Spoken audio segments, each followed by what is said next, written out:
All right, let's talk about an attack chain that we see most commonly in Azure assessments. And before we start the attack chain, it's related to an administrative unit. And once a user has access to that administrative unit, he can figure out what kind of resources there are in the tenant. Even though he doesn't have access to those resources, he can read those resources because he is a normal user in an Active Directory. So before we start the administrative unit exploit, we can start with what it actually is. So an administrative unit is a subset in Entra ID and Azure that allows users to manage a subset of total users in the whole tenant and directory. So if you want 3 users to have a separate admin, and that admin should not have any access to other users other than those 3 users, then you can create an admin unit. You can add that user as a user administrator or any global admin or whatever role you want that user to have on those 3 users, and you can give him access to those users. He will only be able to change the properties, manage those users that are in that admin unit. In attack path, there is a user that is compromised named user admin, and he is actually a privileged user inside of an administrative unit named as user admins. There are already 2 people inside the admin unit, and you're an admin inside of that. The only access you have on those users is a user administrator. Now, a couple of things to keep in mind is that once you have an access on those users, you don't have any access on the other users outside the directory. You can read them if you have read all access, but you cannot edit or write anything onto them. You cannot change their passwords. You cannot revoke their sessions, reset their passwords, whatever. As an attacker, you first of all see what else there is in the group. So you see the other groups there are. You can see the other roles those groups have. You can see that if there are dynamic groups or they're not dynamic groups, they can. So let me start the attack chain. So I've already logged into the account. So this is the user admin, and you have global environment rights.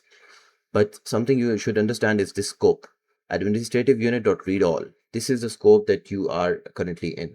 So if I go in and figure out the scopes, you can print out the scopes as well. And these are all the scopes that you have, but you should understand that the only read-write access you have is during this administrative unit. Once you know that you have access to this administrative unit, you can figure out what is the name of the administrative units in the directory.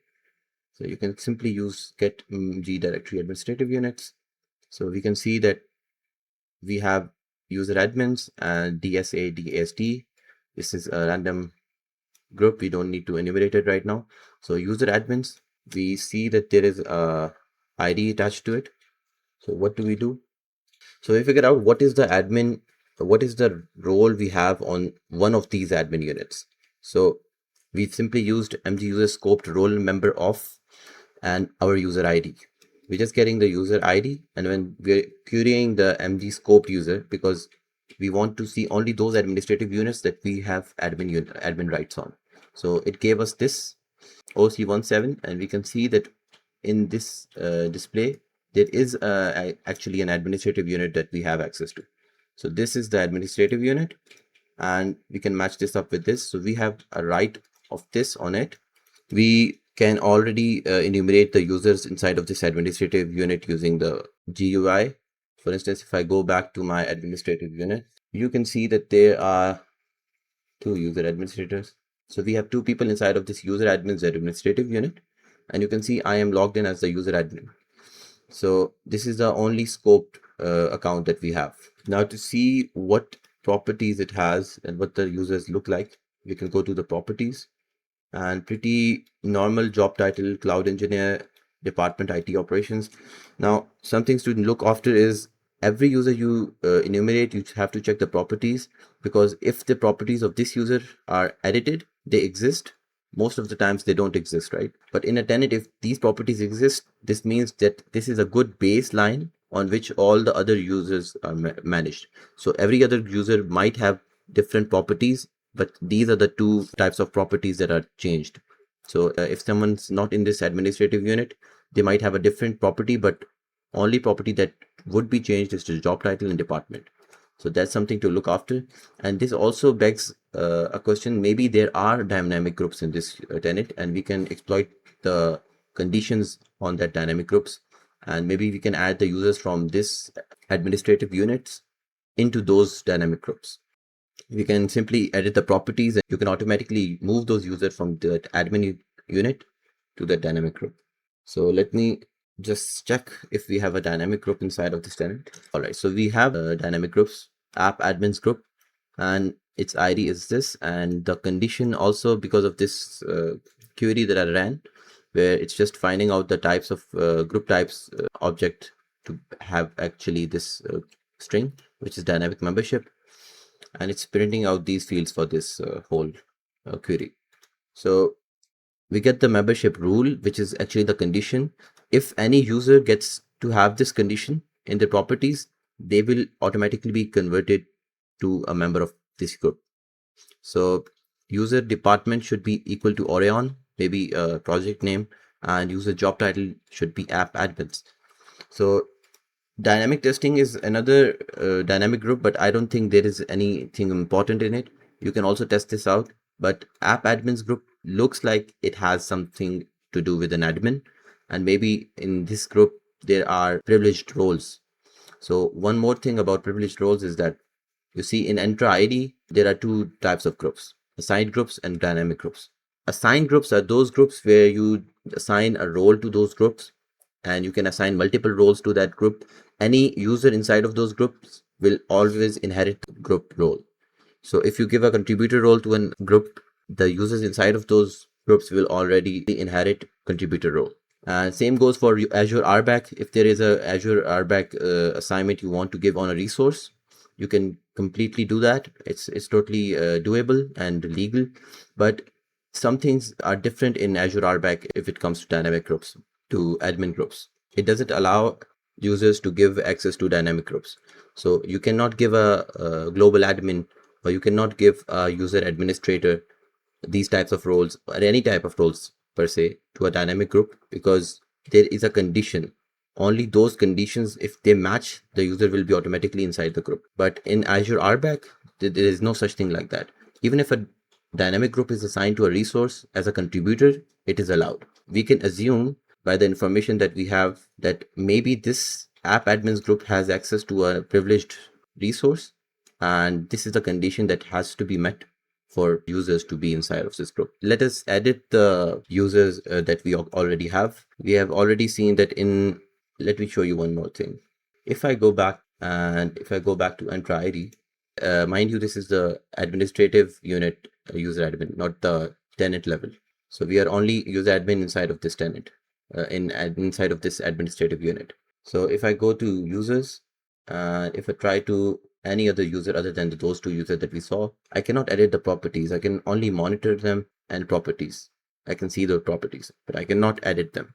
Now this is because it is scoped well. I told you what scopes are. It's basically only allowing me to edit those properties where the users are from that admin unit only. So not on a tenant level. So if I go back and if I go to my admin units, what I can do is I can edit one of these users, and it's very simple. I can show you both ways. I can actually edit the properties in the graphical user interface, and you can edit this cloud engineering and IT operations like here, but you can also do something in the CLI as well. So I've already made the scripts, and you can simply copy this, and you can see that you are finding out all the users inside of administrative units, right? And then you are editing their properties by app admins to the job title and department as Orion. So what we found out in the previous section where the dynamic group had a condition for the users to be inside of those groups, this is a way we can edit those. And because we are editing the users inside of the admin unit, so it will allow the okay, so I didn't add the administrative unit ID. This was the ID. Let me do it again. So trainee Azure updated, intern Azure updated. So the users have been updated. We can just check it out. So in the attack chain, we are probably very ahead now. We saw the roles and resources we have. We saw the admin units we are in part of. And now we are actually in this section where we have edited the existing users in our administrative unit. And now we are going to check whether we are part of those admin groups or not. So to check that, we'll just go into our graphical user interface, and you can go to you can go back to the groups, because you have a reader role on the directory. If you didn't have a reader role, normal users already have a reader role. If you don't have reader role, you cannot check the groups in the tenant. So we can check the groups, app admins, and the members should be updated. We should have, all right. So we already, the query ran, and we have intern Azure and trainee Azure in this group. Now we can simply enter any one of these users, and because we don't have passwords for these users, we can obviously go back to our admin units and we can simply reset their passwords. So that's one thing we can do, but I've already reset the password and logged in. So in the attack path, we're actually inside of this dynamic group, and now we're just checking what roles we actually have. So for that, we are just logging into this user, and see, last time with user admin, we didn't have access to the resource groups and we didn't have access to a subscription. But now it's telling us that there is a subscription and these many credits are remaining. So we can find out what subscription we have access to. It is showing the subscription. It means we have access to this now. You can also see the resources. So simply we came from a simple user and we found that there are some resources that we have access to, an admin unit. And inside of that admin unit, we have two members. Mind you, it won't work if you don't have users inside of this admin unit, because you cannot, as a user administrator, delete or add a user. You can just edit the properties. Now, the biggest thing that helped us was that there is an existing user group, which is a dynamic group that has admins inside of it, that has access to a contributor role on a subscription level. These are the two conditions that need to be met for us to have access to those dynamic group. So the action is now complete, and thank you for watching.